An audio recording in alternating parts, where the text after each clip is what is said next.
दोस्तों नमस्कार। आज की क्लास आपकी व्यंजन की होगी। व्यंजन वर्णमाला में व्यंजनों की संख्या कितनी है? वर्णमाला में व्यंजनों की संख्या 35 है। व्यंजन होते क्या है? वर्णमाला के वर्ण जो स्वर की सहायता से बोले जाते हैं उनको व्यंजन कहते हैं। व्यंजन क्या होते हैं? व्यंजन वे होते हैं जो वर्णमाला में स्वरों की सहायता से बोले जाते हैं, उनको व्यंजन कहते हैं। व्यंजन को हम 5 वर्गों में विभाजित करते हैं। नंबर 1 क्यावर, नंबर 2 च्यावर, नंबर 3 ट्यावर, नंबर 4 त्यावर और नंबर 5 प्यावर। व्यंजनों को 5 वर्गों में विभाजित करते हैं। इनको हम वर्गीय व्यंजन भी बोलते हैं। वर्गीय व्यंजन। क्वेश्चन ये बनता है, बताइए वर्गीय व्यंजनों की संख्या कितनी है? टोटल इनों की संख्या 25 है। वर्गीय व्यंजन भी बोलते हैं इनको। वर्गीय व्यंजनों की संख्या 25 है। इसके बाद दूसरा, इसको ही दूसरा नाम दिया जाता है स्पर्श व्यंजन।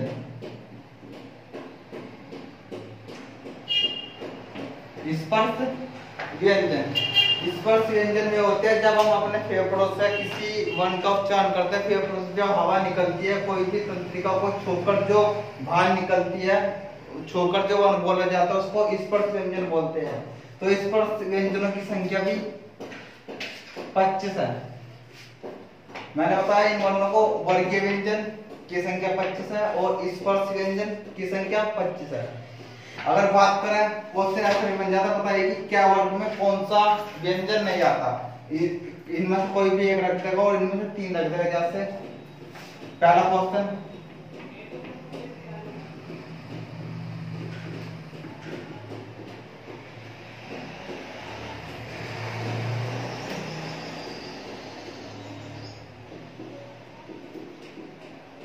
क्वेश्चन आपका ऐसे बनेगा, बताइए कि क्या वर्ग में कौन से व्यंजन आता है? उसने दे दिया ऑप्शन नंबर 1 ए, बी, सी और डी। या बताइए क्या वर्ग में कौन से व्यंजन आता है? तो इसका आंसर होगा ख। क्वेश्चन आपका ऐसा बनेगा।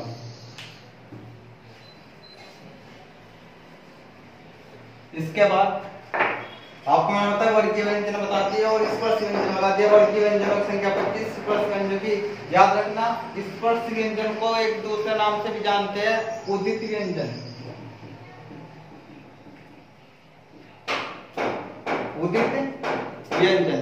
स्पर्श व्यंजन को दूसरे नाम से भी जानते हैं, उदित व्यंजन। इसके बाद देखना ये बताते हैं। इसके बाद क्या क्या के नीचे ये लगा दिया, क्या नीचे ये क्या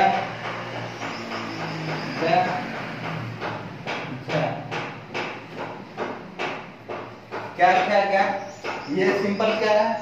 ये क्या के नीचे हमने बिंदी लगा दी, क्या है क्या के नीचे बिंदी लगा दी। अगर कहीं भी क्या के नीचे बिंदी या खाके तो इनको बोलते हैं हम आगत व्यंजन। आगत व्यंजन।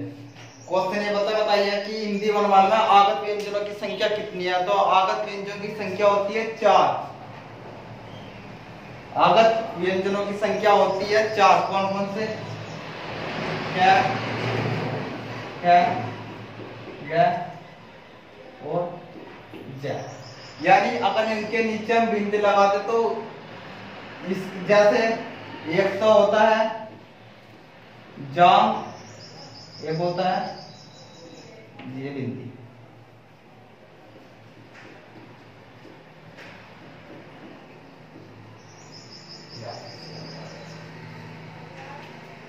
ऊपर वाला लिखा हमने जाम, योग्य जाम। जाम होता है जब कोई दारू पैक बनाकर पीते हैं उसको जाम बोलते हैं, और उसके बाद वही पीकर रोड पर जो बीड़ी करते करते जाम लगा उसको जाम बोलते हैं। यानी कहने का मतलब ये अगर इसके नीचे एक बिंदी लगा दे तो इन दोनों का अर्थ अलग अलग हो जाता है। और दूसरी बात ये है, ये आगत स्वर कौन सी भाषा से लिए गया है? वर्णमाला में व्यंजन, ये आगत व्यंजन वर्णमाला में अरबी और फारसी भाषा से लिए गए। कौन सी? अरबी और फारसी। क्वेश्चन आपका दो तरीके का बनेगा। पहला क्वेश्चन बताइए कि व्यंजनों में आगत व्यंजनों की संख्या कितनी है? 4 है। नंबर 2 क्वेश्चन बनेगा, बताइए कि आगत व्यंजन कौन सी भाषा से लिए गए? अरबी और फारसी।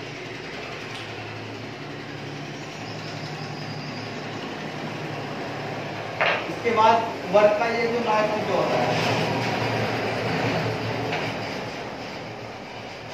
वर्ग का ये लास्ट का जो होता है, इनको बोलते हैं नासिक व्यंजन।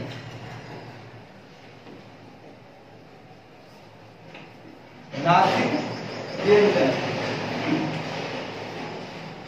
पूरी लाइन ये नासिक व्यंजन होते हैं। नासिक व्यंजन क्यों बोलते हैं? क्योंकि इनका जब हम उच्चारण करते हैं तो हमारी नाक और मुंह दोनों से बराबर हवा निकलती है या दोनों से बराबर बल लगता है। नासिक व्यंजन इसलिए बोलते हैं क्योंकि नाक और मुंह दोनों प्रयोग होते हैं, इसलिए नासिक व्यंजन में बोलते हैं। क्वेश्चन बनता है, बताइए कि हिंदी वर्णमाला में नासिक व्यंजनों की संख्या कितनी है? नासिक व्यंजनों की संख्या टोटल 5 है। या क्वेश्चन ये बता बन सकता है, बताइए न नासिक व्यंजन कौन से वर्ग में आता है? न नासिक व्यंजन कौन से वर्ग में आता है? तो न नासिक वर्ण व्यंजन आता है तुम्हारे क्या वर्ग में? या क्वेश्चन ये बात है, इसमें तो आपके क्वेश्चन बन जाएंगे। मैंने आपको बताया स्पर्श व्यंजनों की संख्या 25 है। उसके बाद मैंने आगत व्यंजन बताया, आगत व्यंजनों की संख्या 4 है। उसके बाद मैंने आपको नासिक व्यंजन बताया, नासिक व्यंजनों की संख्या 5 है। इसके बाद ये दोनों है डै और डै, डैडब्लू और डैढक्कन, ये दोनों है। अगर हम इसके नीचे ऐसे बिंदी लगाते और इसके नीचे ऐसे बिंदी लगाते तो इन ये जो दोनों लिखे हैं इनको बोलते हैं द्विगुण व्यंजन या नवविकसित व्यंजन। द्विगुण व्यंजन या नवविकसित व्यंजन। तो द्विगुण व्यंजन की संख्या 2 होती है, द्विगुण व्यंजन की संख्या 2 होती है, या इनको ही बोलते हैं नवविकसित व्यंजन। कैसे याद रखना, ये का प्रयोग होते हैं अगर ये किसी वर्ण के बाद आए, जैसे लड़की हो गई, दूसरा हो गया डमरू। अगर ये हिंदी वर्ण वाले किसी वर्ण के साथ वर्ण के बाद प्रयोग होते हैं तो ये गिनती के रूप में प्रयोग होते हैं, जैसे ढक्कन और ऑर्डर। देखो यहाँ लैवट हो गया, लै के बाद में बिंदी का प्रयोग। अगर ये किसी भी या सबसे शुरू में प्रयोग होते हैं तो ये बिना बिंदी के प्रयोग किए जाते हैं, इसलिए इनको नवविकसित बोलते हैं। क्योंकि ये वर्णमाला के बाद में खोजेगा, इसलिए इनको नवविकसित नाम दिया या द्विगुण व्यंजन। क्योंकि द्विगुण यानी ये 2 गुण रखते हैं, द्विगुण यानी 2 गुण रखते हैं, नवविकसित यानी वर्णमाला के बाद में विकसित हुए। जैसे इनका प्रयोग क्या होता है, अगर ये किसी हिंदी वर्णमाला के बाद में प्रयोग होते हैं तो ये वाला प्रयोग होगा, अगर ये शुरू में प्रयोग होगा तो ये वाला प्रयोग होगा। जैसे लड़की, लड़की में ये वाला डैडम होगा, अगर हम डमरू लिखते हैं तो सीधा ही होगा। ऐसे ढक्कन शुरू में प्रयोग होगा तो कोई बिंदी नहीं, अगर हम किसी स्वर या व्यंजन के बाद प्रयोग करते हैं तो बिंदी लगा देते हैं। मैंने आपको स्पर्श व्यंजन बता दिए, स्पर्श व्यंजन के बाद आपको आगत स्वर बता दिए, आगत स्वर के बाद आपको द्विगु व्यंजन बता दिए, द्विगु व्यंजन के बाद नासिक व्यंजन, और नासिक व्यंजन के बाद अब चलते हैं यहाँ। ये चारों जो होते हैं, ये चारों जो व्यंजन होते हैं इनको बोलते हैं हम स्पर्श संघर्षी व्यंजन, स्पर्श संघर्षी व्यंजन।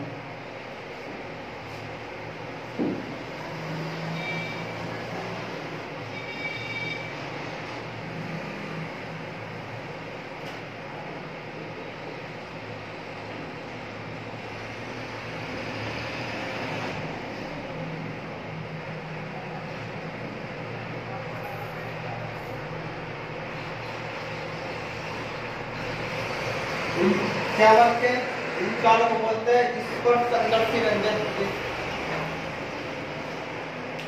स्पर्श संघर्षी व्यंजन क्यों बोलते हैं? क्योंकि ये सभी स्पर्शी व्यंजन बोलते हैं, तो इन चारों वर्णों को हमें बोलने में ज्यादा जोर लगाना पड़ता है। अंदर से आवाज निकलती, जैसे क्या सीधा बोलते हैं, लेकिन अगर क्या बोलेंगे तो आवाज ज्यादा लगानी पड़ती है, यानी ज्यादा संघर्ष करना पड़ता है, इसलिए इनको स्पर्श संघर्षी व्यंजन बोलते हैं। तो क्वेश्चन याद है, बताइए कि स्पर्श संघर्षी व्यंजन कौन से वर्ग में रखेगा? तो स्पर्श संघर्षी व्यंजन वर्ग क्या में रखेगा, या क्वेश्चन ये बन जाएगा, बताइए कि स्पर्शी व्यंजनों की स्पर्श संघर्षी व्यंजनों की संख्या कितनी है? तो 4। स्पर्श संघर्षी व्यंजनों की संख्या 4। इसके बाद आते हैं आपके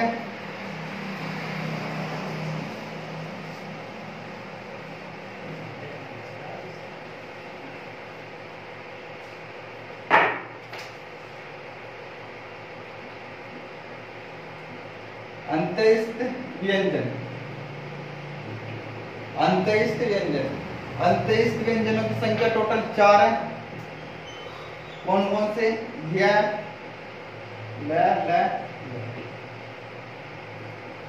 ये चारों अंत्यस्थ व्यंजन है। अंत्यस्थ व्यंजन क्यों बोलते हैं? क्योंकि इनको बोलने में हमें अंदर की तरफ हवा लेनी पड़ती है। जब हम फेफड़ों से कोई हवा निकालते तो कुछ तो हवा हम बाहर देते हैं और बाकी कुछ जो होती है वह अंदर चली जाती है। इसको हम अंत्यस्थ व्यंजन बोलते हैं, यानी अंदर की तरफ कुछ हवा चली जाती है।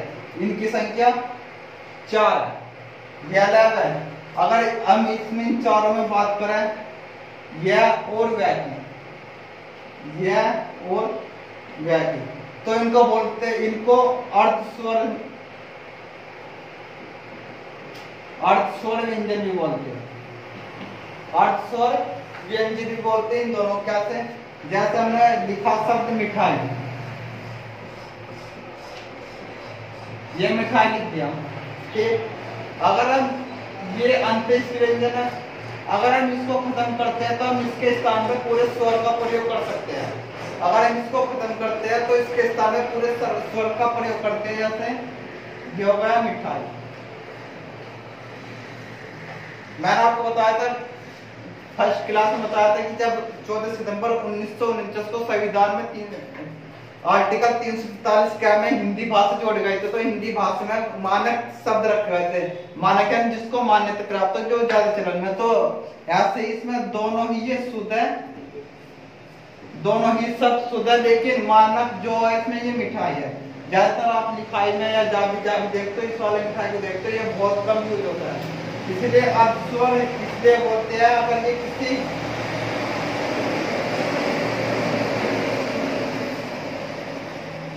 अगर ये किसी शब्द के अंत में आए, अगर इनको हटाने से पूरे स्वर का उपयोग कर सकते हैं तो इनका स्वर बोल। जैसे दूसरा हम लिखते हैं कोवा, कोवा, अगर कोवे का ये हटा दें तो इसको लिख सकते हैं ऐसे, यानी इन व्यंजनों का हटाकर स्वर का प्रयोग भी कर सकते हैं, इसलिए हम इनको अर्धस्वर व्यंजन भी कहते हैं। क्वेश्चन ये भी आता है, बताइए कि वर्णमाला में अर्धस्वर व्यंजनों की संख्या कितनी है? 2। या आपसे ये भी पूछ सकता है, बताइए अर्धस्वर व्यंजन कौन कौन से है? अंत्यस्थ व्यंजनों की संख्या 4 है, 4 ये है। इनको मैंने आपको बता दिया अंत्यस्थ व्यंजन क्यों बोलते हैं। इसके बाद आता है आपका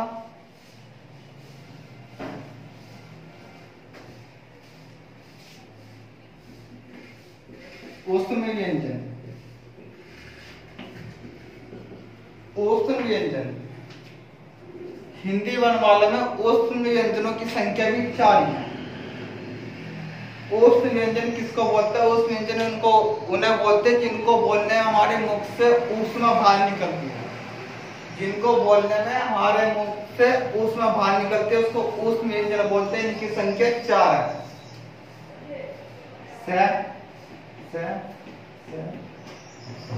ये 4 शब्द ऐसे हैं जिनको बोलने में हमारे मुख से ऊष्मा बाहर निकलते हैं, इसको ऊष्म व्यंजन बोलते हैं। ऊष्म व्यंजन बोलते हैं। याद रखना, इनको भी अलग अलग भागों में बांटा गया। चलो मैं आपको बताता हूँ। ये जो स होता है इसको